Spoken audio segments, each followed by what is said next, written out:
Bonjour, alors je vais donc vous donner un autre exemple sur le problème de la détermination des équations de liaison, ou bien des équations des contraintes.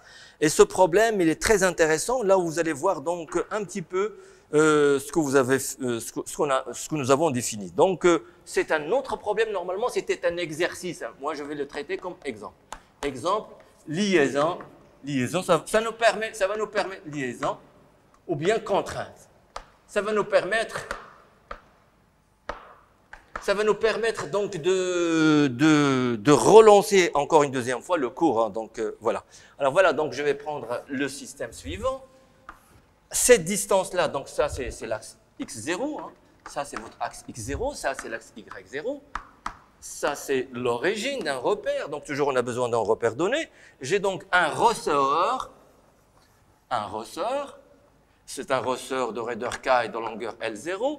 J'ai donc un disque. C'est un rouleau, hein. C'est un rouleau donc pour faire de la peinture si vous voulez. Voilà. Ça c'est un mur. Donc le mur il est à une distance. Je vais noter cette distance qui est une distance X. Je vais la noter grand L pour ne pas la mélanger avec petit L. Alors ici j'ai une barre qui relie donc le disque à ce point-là. Alors, je suppose bien sûr que ce point-là ne peut se déplacer que sur l'axe des X. Oui, le point A ici, le point A c'est un point de la barre ou bien de la tige. Ce point A ne peut se déplacer que sur l'axe X0. Et le disque, on suppose qu'il se déplace sur cet axe-là, qui est par exemple un mur, etc. D'accord? Vous avez ici le contact du disque avec ce plan-là, je le note I. Et le centre de masse du disque, là où j'ai donc la barre, c'est le point B. Donc j'ai donc un système composé d'un ressort, d'une barre et d'un solide. Bien sûr, alors regardez donc ce que je vais faire. Je voudrais déterminer le degré de liberté de mon système. Alors pour déterminer le degré de liberté du système, je vais appliquer la définition. N, le degré de liberté du système est égal à N moins K. K, c'est le nombre des contraintes. Bien, c'est très simple. Je vais voir mon système sigma. Votre système sigma est composé de deux parties. Vous avez donc un solide S1 et vous avez un solide S2. Vous avez votre système sigma est composé de S1 union S2. Bien sûr, vous voyez très bien que si j'avais le S1 qui se déplace tout seul et le disque qui se déplace tout seul, vous allez avoir plus de liberté. Mon système aura plus de liberté. Or, ici, je suppose dans mon système, c'est-à-dire avec des contraintes, je vais imposer des contraintes, je suppose que le point A dans l'extrémité, une des extrémités de la tige, reste en mouvement, son mouvement reste sur le point A. Je pourrais supposer que son mouvement sera sur le point n'importe où, mais ici je suppose qu'il va rester sur l'axe X0, et là je suppose que le disque va rester toujours en contact du plan. C'est-à-dire que vous aurez ça, par exemple, si vous avez votre système qui se déplace, vous aurez ceci, et vous aurez votre tige, et là, et vous avez votre tige, vous avez votre disque qui est là. Donc le disque va se déplacer toujours ici, et la tige va se déplacer de telle sorte que le point A reste toujours en contact avec l'axe X0. Alors, ces positions vont introduire des contraintes au mouvement libre du système. Mon système, ou bien les parties de mon système ne sont pas libres. Et de ce fait, donc, je vais avoir donc, une diminution, si vous voulez, je vais avoir une diminution du degré de liberté de mon système. Alors, pour déterminer le nombre de degrés de liberté du système, je devrais calculer le nombre de paramètres lorsque chaque partie du système est libre. Alors, je sais très bien que lorsque j'ai un solide dans le plan, pour un solide dans le plan, j'aurai 3 paramètres primitifs pour un solide dans le plan. Et puisque ici, j'ai 2 solides dans le plan, je vais avoir 2. C'est-à-dire que mon n, sera égal à 2 fois 3 est égal à 6 paramètres primitifs. Eh bien, pour résoudre mon problème, je n'aurai pas besoin de 6 paramètres parce que mon système n'est pas libre. La barre et le disque ne sont pas libres. Et donc, je n'aurai pas besoin de 6 paramètres. J'aurai besoin, pour déterminer la position de mon système à chaque instant, je n'aurai besoin que de moins de 6 paramètres, vous allez voir. Alors pour déterminer, je sais très bien que pour déterminer la position d'un solide dans l'espace, dans le plan, j'aurai besoin de 2 paramètres. Pour déterminer la position du solide S1, je vais commencer par le solide S1. Pour déterminer la position du solide S1 qui est la barre, donc j'aurai besoin de 2 paramètres de position d'un point, n'importe quel point. Prenez n'importe quel point, le point A ou bien le point B ou le point G, centre de masse de la tige. Prenez n'importe quel point dont vous connaissez les coordonnées du point. Donc, pour un solide dans l'espace, dans le plan, j'aurai besoin de 3 paramètres. 2 paramètres pour la position d'un point et 1 paramètre pour la rotation. Eh bien, pour le solide S1, je vais prendre le point A qui est un point de S1. Et pour le point A qui appartient à S1, je vais avoir le XA, donc il me faut 2 paramètres, 2 coordonnées du point A. Donc, pour le solide S1, je vais prendre un point A donc avec 2 paramètres et un angle. Un angle, je vais mettre θ, cet angle-là, je vais le noter tout de suite θ. Voilà mon θ. Il me reste le XA et le YA. Vous voyez très bien que XA, je peux écrire que le XA est égal à X. XA est égal à X parce que ce n'est pas donné. Le XA, je peux le noter, est égal à X. Mais le YA, vous voyez très bien que le YA, par définition, puisque le point A va rester sur la droite X0, le YA va être égal à 0. Vous voyez très bien que déjà, j'ai cette chose-là qui est une contrainte. Le YA ne peut pas être autre que 0, sinon le point A va sortir, ne va pas donc vérifier cette condition que le point A reste sur. Vous voyez très bien que cette chose-là qui exprime que YA est égal à 0, c'est une contrainte imposée au système. Cette contrainte, c'est notre première contrainte imposée au système. Et donc, j'ai déjà introduit 2 paramètres X et θ. Le θ, c'est l'angle de rotation de la tige, et le X, c'est ça. Le X, c'est ça. Le X, c'est ça. X, c'est cette position-là.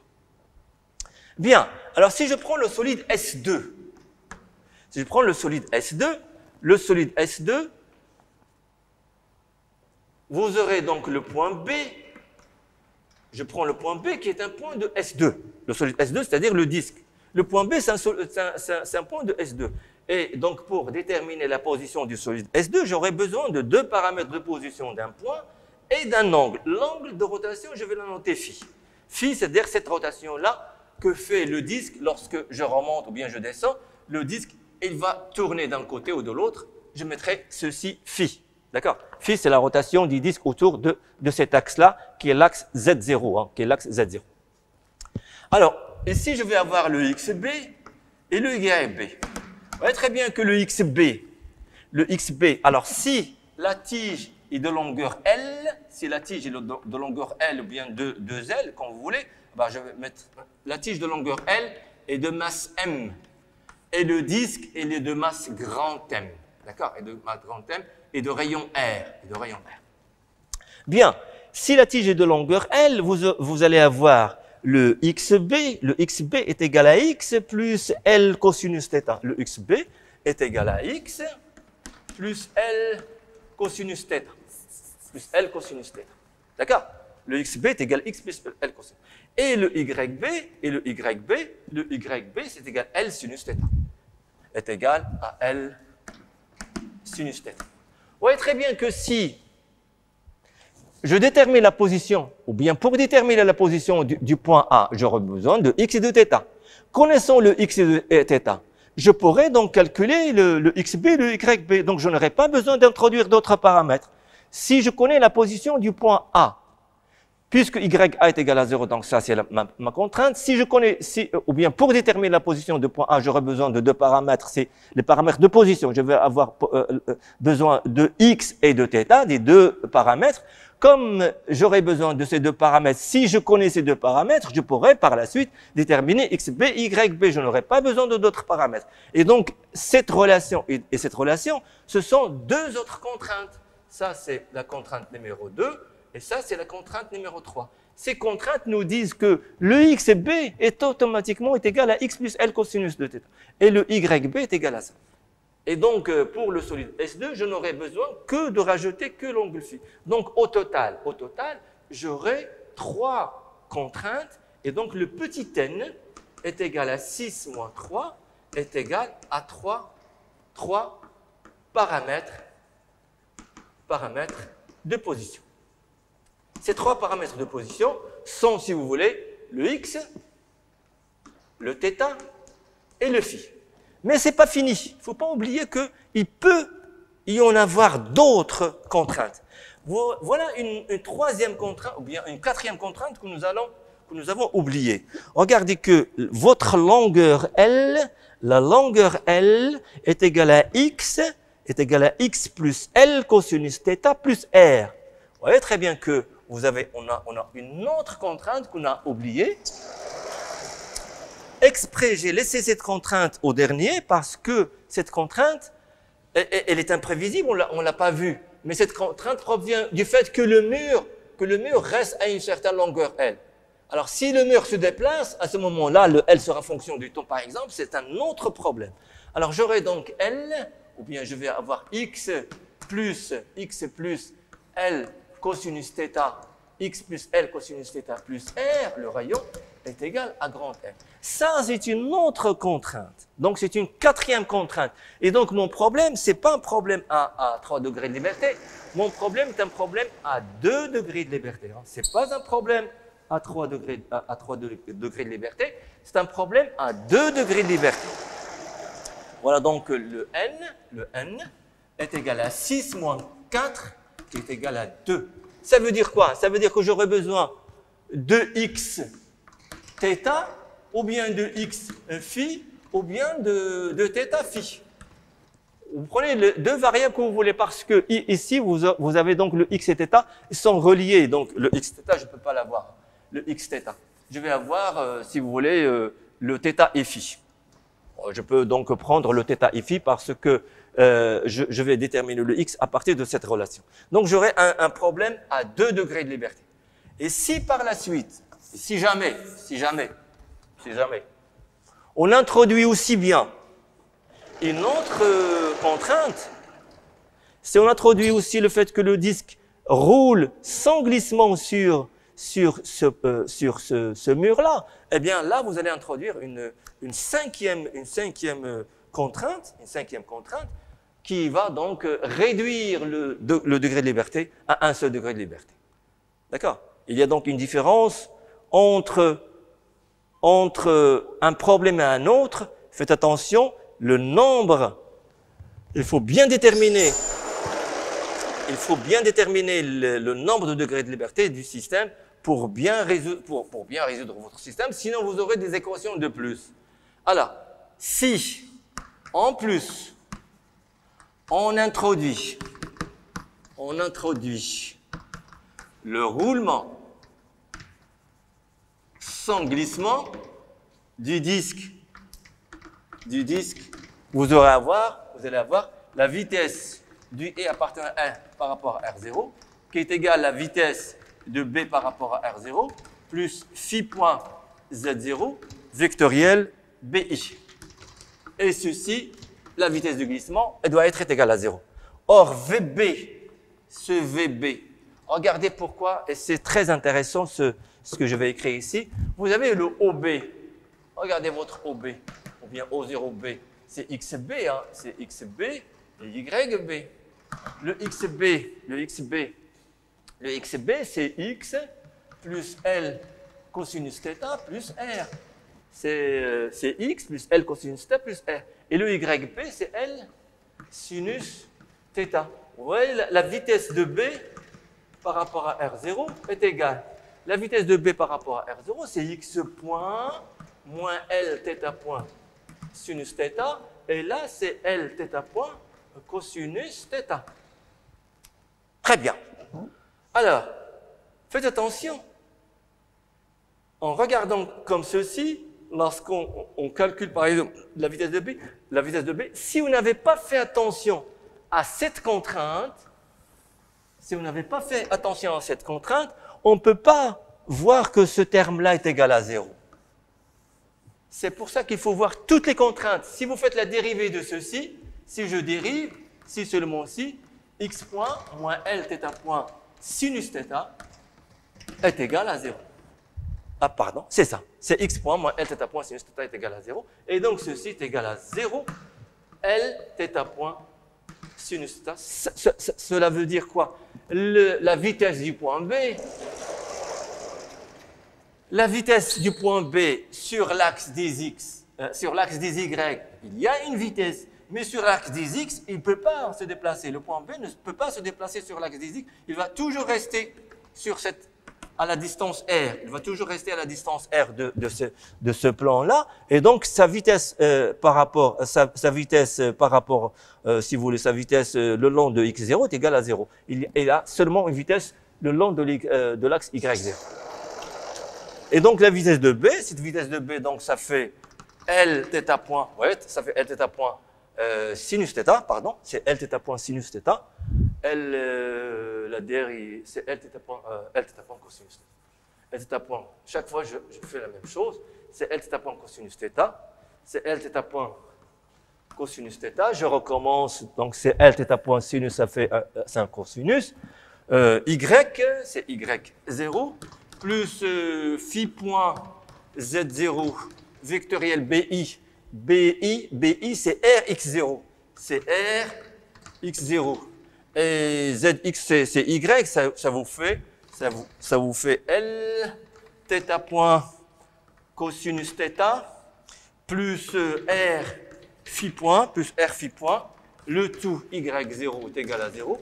Si seulement si, la condition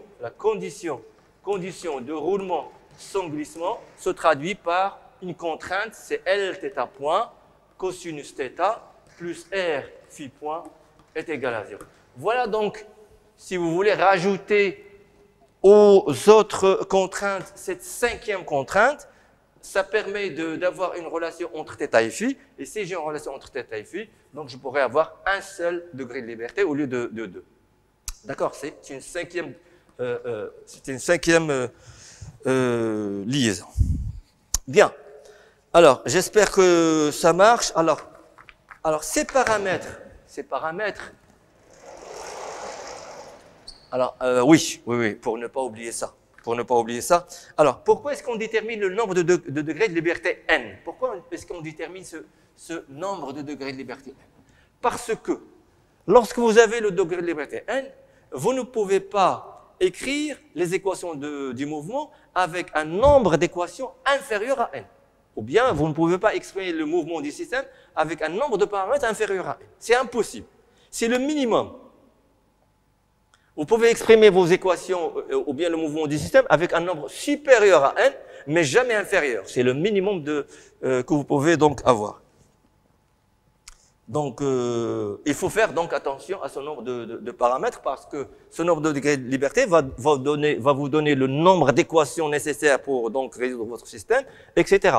Et donc, on a besoin de savoir quel est ce nombre de degrés de liberté. Même lorsqu'on rajoute des équations, pour avoir, par exemple, pour travailler avec plus de paramètres, on aura besoin des contraintes pour résoudre le système par la suite. Donc, la pierre la plus importante, c'est ce nombre de paramètres, ce nombre de degrés de liberté du système. C'est une pièce importante pour aborder un problème. Bien. Alors, on va donc passer aux définitions. Hein. Donc, je vais faire les définitions. Les définitions, donc, vous les avez donc dans votre polycope. Donc, je vais passer rapidement là-dessus. Alors, la première définition, peut-être que je ne vais même pas l'écrire, hein, donc je vais vous la dicter. Hein. Alors, je vais parler de coordonnées généralisées. Qu'est-ce que ça veut dire, les coordonnées généralisées? Qu'est-ce qu'une coordonnée généralisée? Voilà, qu'est-ce qu'une coordonnée généralisée? C'est très simple. Lorsque vous avez déterminé votre nombre de degrés de liberté, vous avez donc un nombre de paramètres de position. Par exemple, ici, même si on l'a gardé ici, comme x, θ et phi. Alors, ces paramètres-là, ça s'appelle les coordonnées généralisées d'autres problèmes. Alors, par définition, on notera les paramètres de position du système, d'un système, ou bien les paramètres de position d'un système sigma, d'un système sigma, on les note les QI. Q indice 1, Q indice 2, juste pour faire la théorie. Q indice 1, ça peut être égal à X, Q indice 2, ça peut être égal à θ, Q indice 3, ça peut être égal à phi. D'accord? Donc, ce sont les pas. QI avec I est égal à 1 jusqu'à N. N, c'est le nombre de degrés de liberté. Nombre de degrés de liberté, ça veut dire N-. Voilà, c'est très simple. On appelle aussi vitesse généralisée, hein, si vous voulez ça. Et Q point I est égal à 1 jusqu'à N, c'est la vitesse généralisée. Vitesse généralisée. Ça, c'est la vitesse généralisée. Et ça, ce sont les coordonnées. Ça, c'est les coordonnées. Pour ne pas écrire, hein, coordonnées généralisées. On va définir les coordonnées généralisées, les vitesses généralisées, les forces généralisées, etc. Donc, vous allez voir, au lieu de parler de force, vous allez parler de forces généralisées. Au lieu de parler de coordonnées, vous allez parler de coordonnées généralisées. Au lieu de parler de vitesse, vous allez parler de vitesse généralisée. C'est donc un vocabulaire spécial à la mécanique analytique. Alors, les contraintes. Alors, on va voir deux types. Je ne vais pas donc revenir sur les contraintes. Si vous voulez, je pourrais vous lire sans le réécrire parce que je l'ai déjà écrit une fois. Alors lisons aux contraintes. Alors, tout ce qui est entrave ou bien tout ce qui est imposé au mouvement d'un système et qui limite les possibilités de son mouvement libre. D'accord? Donc, c'est quoi une contrainte? C'est une entrave ou bien c'est quelque chose qui est imposé au mouvement libre du système. C'est-à-dire que je ne vais pas laisser mon système libre, je vais donc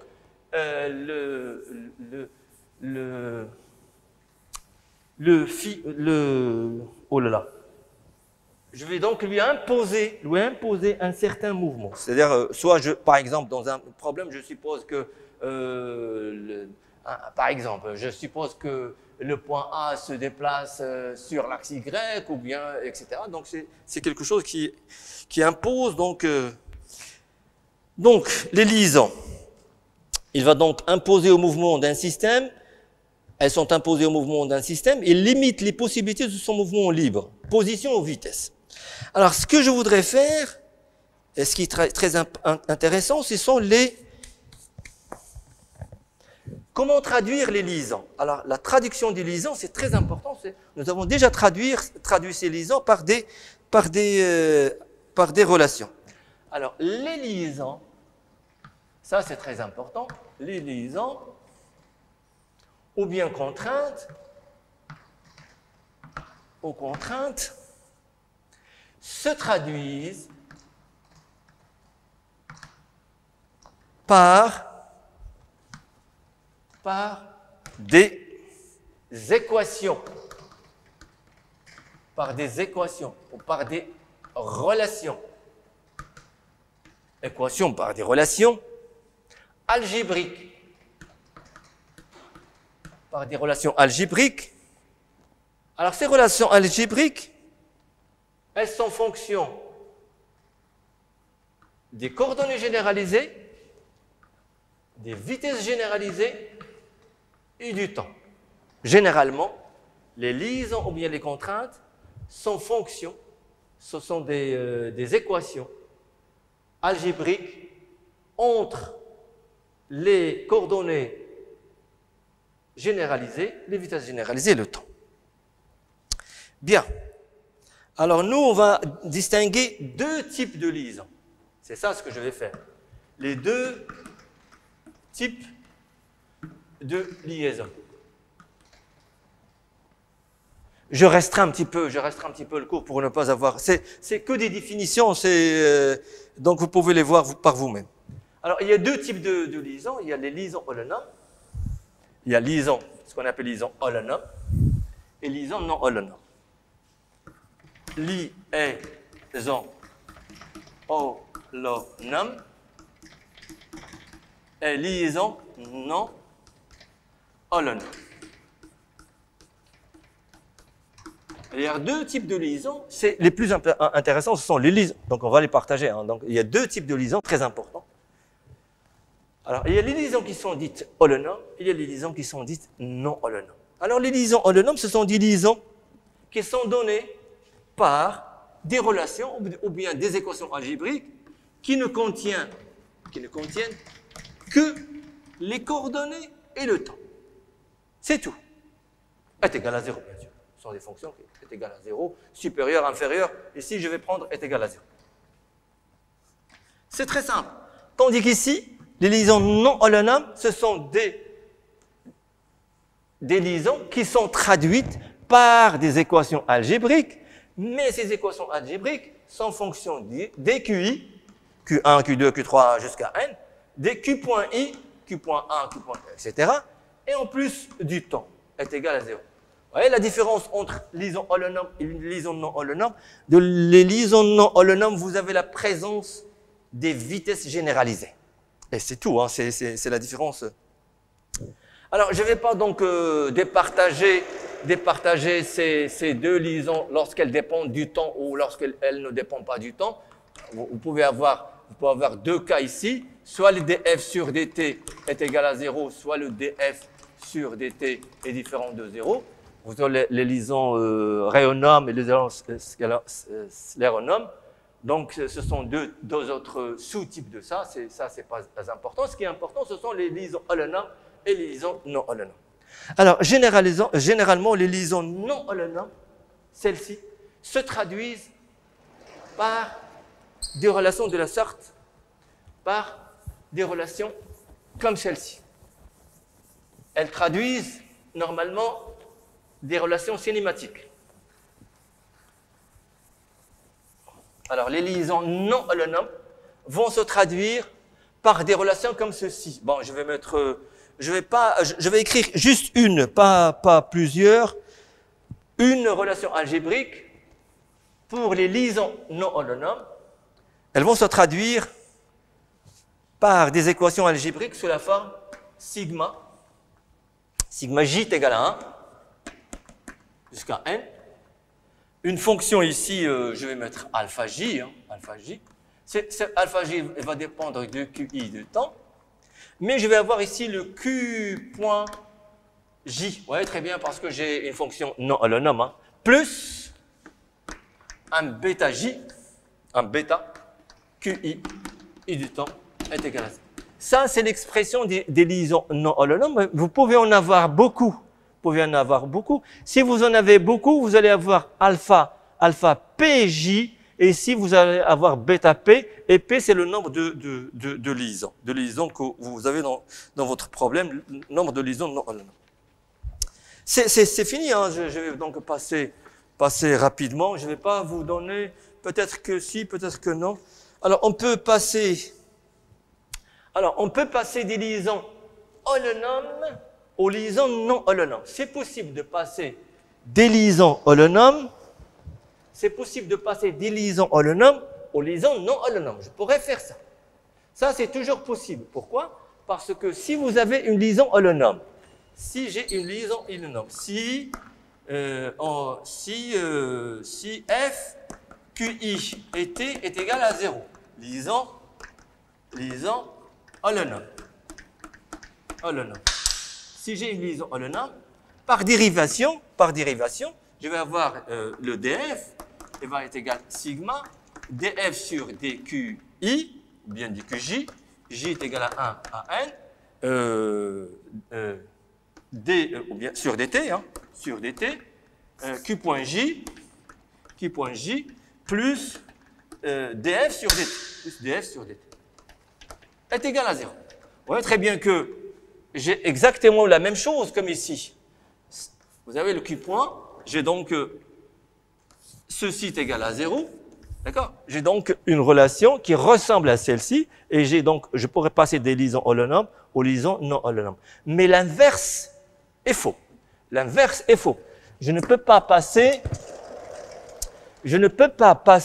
des liaisons non holonomes aux liaisons holonomes que si je pourrais faire l'intégration.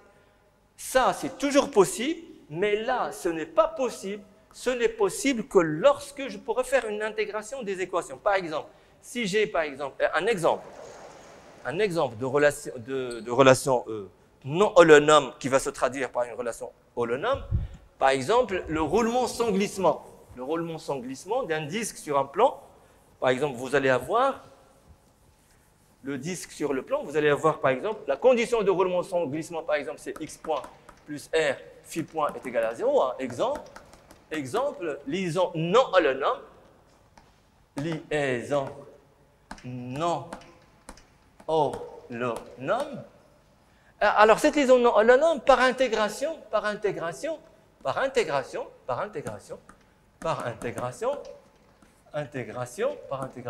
je pourrais la traduire sous la forme x plus r phi moins la constante est égal à 0.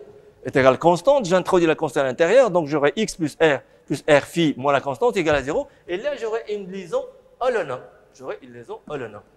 Lorsque je pourrais passer des liaisons non holonomes aux liaisons holonomes, je dirais que j'ai une liaison semi-holonome. Ce sont des liaisons semi-holonomes. Lorsqu'on peut passer des liaisons non holonomes aux liaisons holonomes, je dirais que j'ai des liaisons semi-holonomes. Tous ces liaisons sont très importants parce qu'on ne peut pas faire la mécanique lagrangienne sans connaître les liaisons avec lesquelles on travaille. Hein. On ne peut pas faire la mécanique sans ça. Bien. Eh bien, les définitions, encore des définitions, ça, je ne vais pas me tarder là-dessus. Il me reste à peu près 10 minutes pour faire les définitions, pour vous donner ces définitions. Vous allez donc revenir à votre polycope, là où vous avez beaucoup de choses. Vous avez des exemples sur l'eau solide, etc. Je vais définir ce qu'on appelle différentiel. Une différentielle. Hein. Différentiel, dérivé et dérivé virtuel. Différentiel et dérivé virtuel, si vous voulez, ou bien différentiel et dérivé virtuel. Bien, regardez. J'ai par exemple une fonction f, fonction du QI et du temps. Je vais partir d'une fonction du QI et du temps. C'est tout. I est égal à 1, I allant de 1 à n. N, c'est le nombre de degrés de liberté, c'est-à-dire que les QI sont les coordonnées généralisées de votre système. Alors, la différentielle, c'est très simple. La différentielle de f. df, ce qu'on appelle la différentielle réelle df est égale, sigma j est égal à 1 à n, df sur dqj plus df sur dt. Ça, c'est la différentielle réelle. Et la dérivée, c'est df sur dt, est égal à sigma j est égal à 1 à n, df sur dqj, q.j plus df sur dt. Ça, c'est la différentielle réelle, ça, c'est la dérivée réelle. Alors, qu'est-ce que je vais définir? Je vais définir, ça, c'est pour le réel, ce qui est réel, ce qu'on appelle le réel. Différentiel réel et dérivée réelle. Maintenant, je vais définir ce qu'on appelle différentiel virtuel et dérivée virtuelle. Eh bien, si je maintiens le temps fixe, à t fixe, ça c'est très important, à t fixe, si je prends le temps fixe, cette partie-là va disparaître. Hein. Cette partie-là va disparaître. Et j'aurai donc, je vais définir ce qu'on appelle la différentielle virtuelle, à t fixe. Hein. Je vais fixer t, à t fixé. À t fixé. Vous allez voir, lorsqu'on va faire des exercices, etc., qu'on aura besoin de cette notion-là. Alors, à t fixé, je vais définir ce qu'on appelle la dérivée virtuelle. J est égal à 1 à n, df sur dqj, dqj. Je ne vais pas faire... Vous voyez très bien que la seule différence entre la différentielle réelle et la différentielle virtuelle, c'est que le temps, ici, il est fixé. Alors, pour différencier les deux, je vais rajouter une étoile ici et une étoile ici. Une étoile sur F et une étoile sur les QJ. Ça, je vais les appeler, par exemple, ça, je vais les appeler les coordonnées généralisées virtuelles. Coordonnées généralisées virtuelles avec l'étoile. Et ça, c'est la dérivée virtuelle de f. C'est la dérivée virtuelle de f, c'est égal à ça. Et la différentielle. Et la dérivée virtuelle de f, df, même chose, df sur dt virtuel, même chose, c'est sigma j est égal à 1 à n, df sur dq j, q point étoile j. Vous voyez très bien que je n'ai pas ce terme-là. Ce terme-là, je ne l'ai pas. Et donc ça, c'est la différentielle virtuelle de f, ça, c'est la dérivée virtuelle de f, et ça, et ceci, c'est la coordonnée généralisée virtuelle. C'est la coordonnée généralisée virtuelle, q point j.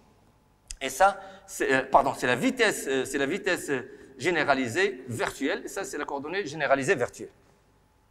Eh bien, c'est fini. On peut, par la suite, je ne vais pas donner d'exemple, on peut par la suite parler de, j'en ai encore une, je ne vais pas mettre l'autre, je vais parler de déplacement. Même chose pour les déplacements, parce qu'on aura besoin normalement de déplacements, ce qui est très important. Voilà un déplacement réel et un déplacement virtuel. C'est la définition, hein, c'est une définition.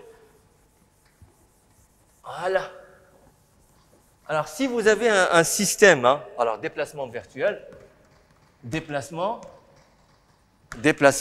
virtuel, champ de vitesse virtuelle, champ de vitesse, déplacement virtuel, champ des vitesses virtuelles, et champ des déplacements virtuels, hein, champ des déplacements virtuels, champ des déplacements virtuels. Tout ça, c'est la même chose, hein, donc on détermine chaque définition à partir de l'autre. J'ai un système sigma en mouvement par rapport à un repère R0. Voilà mon repère R0. Maintenant, on va un petit peu donner plus de détails. J'ai un point M. Et les coordonnées généralisées, ce sont les QI. QI de t. C'est-à-dire que le point M dépend de la position du point M. La position du point M, ça c'est mon point M. Et la position du point M dépend de QI et du t. C'est-à-dire que le vecteur O0M, hein, le vecteur O0M est égal à O0M, fonction du QI de t. Voilà. Eh bien, vous pouvez définir la vitesse. Hein. La vitesse, c'est très simple. On connaît très bien la vitesse de M par rapport à R0.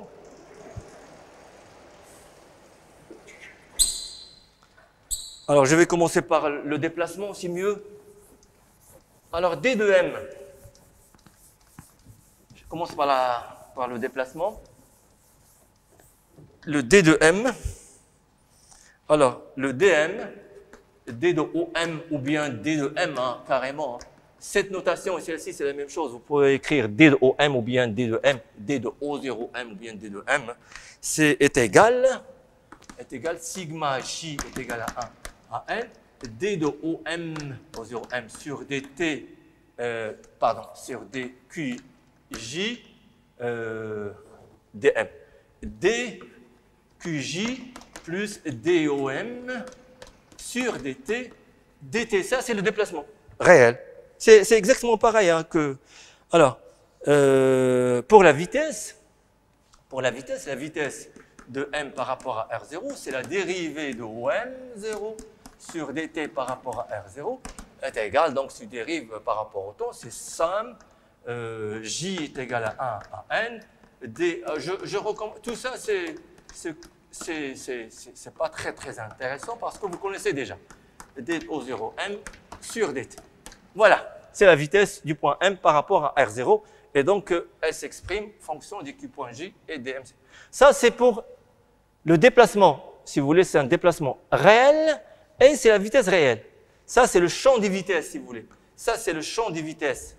Ça, c'est le champ des vitesses réelles. Et ça, c'est le champ des déplacements réels. Vous voyez, champ de déplacement réel, champ des vitesses réelles. Or, en mécanique analytique, on a besoin de champs des déplacements virtuels et champs des déplacements réels. Voilà, je vais finir dans 5 minutes. Hein. Champ des déplacements virtuels et champ des déplacements et champ des vitesses virtuelles. Alors, à ces deux expressions, je vais associer le delta m, ou bien, avant de mettre delta m, je vais mettre un dm étoile. Hein. dm étoile est égal à t fixé. À t fixé, je ne vais pas avoir ceci, est égal j est égal à 1 à n, d au 0m sur dqj, dqj étoile. C'est le champ déplacement virtuel. Champ de déplacement virtuel. Et le champ des vitesses virtuelles, vous allez avoir V étoile de M, vous voyez, très bien, est égal sigma. Oh là là, on n'a pas de cré. Voilà, somme AN, D au M0 sur DQJ, Q point étoile J. C'est un champ des vitesses virtuelles. Donc vous avez donc les deux, champ des vitesses réelles, champ des vitesses réelles, champ des vitesses virtuelles, champ de déplacement réel, champ de déplacement virtuel. Ce sont les champs les plus... Donc ce sont les champs les plus généraux qu'on peut définir ou bien qu'on peut associer à l'instant T au système sigma. Donc ces deux champs, ce sont les champs les plus généraux qu'on peut associer à l'instant T au système sigma. Eh bien, pour un solide, alors vous allez donc voir votre polycope, vous allez donc voir l'extension au solide, comment j'avais défini. Donc, je prends le torseur des vitesses réelles, je définis le torseur des vitesses virtuelles, etc. Vous pouvez le voir dans votre polycope. Bien, alors, je donnerai le même conseil à tous les étudiants. Si vous avez des problèmes, vous me contactez. Soit par email, vous me dites vos problèmes et je serai présent pour répondre à toutes les questions. La prochaine fois, on va commencer donc la vibration, donc le cours sur les vibrations. On va commencer un cours d'introduction. C'était l'introduction, on va donc étudier un petit peu les ressorts, etc. pour introduire un petit peu les ondes des vibrations. Merci.